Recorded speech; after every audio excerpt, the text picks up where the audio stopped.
Alright, this is Thrill Beats 21's channel. This is part of my how-to series of a car. This big garage we have. Yes, it's red and white. Anyways, this is the car. These are the boys. They're repairing the car. We're gonna start replacing the brake pads. That's what we're doing right now. So I'm gonna break it into like 3 or 4 parts because I'm shooting on an iPhone, so I can only do so much at a time. So the first part is to obviously get the car in a garage or a setting where you can actually use a jack. Cool. Yeah. You're gonna need for an Integra. You're gonna need, it depends on the lug nut size, but you're probably gonna need like a 17-inch socket wrench or the actual lug nut wrench that goes to it if you have stock tires. But I don't. I have aftermarket rims, so they're 16 inches, and the numb nuts that had them before me, the kid who had it before me decided to do this.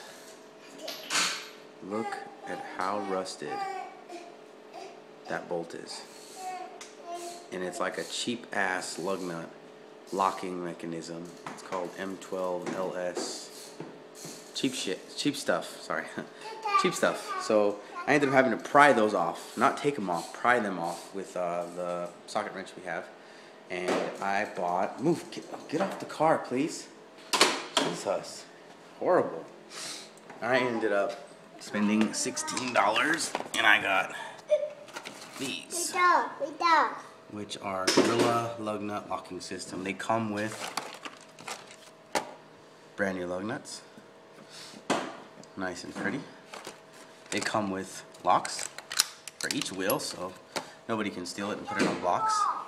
And to open the locks, you need a key and a special attachment to a wrench. So if you're a thief, a rim thief, you got to spend all the extra time trying to find the actual locking lock piece and all the pieces that go with it just to steal a pair of rims. So I'm going to move on to the next one that doesn't have wheel locks. Going back to the brakes. Okay. You're going to use jack stands that look like that. Okay, 3-ton jack stands. You're gonna put a brick or a piece of wood behind each back tire so it doesn't roll on you. You're gonna jack the car up.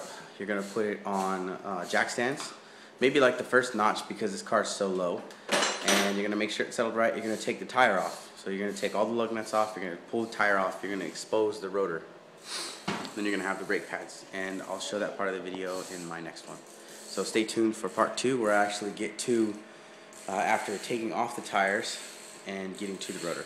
And I'll show you how you take the rotor off.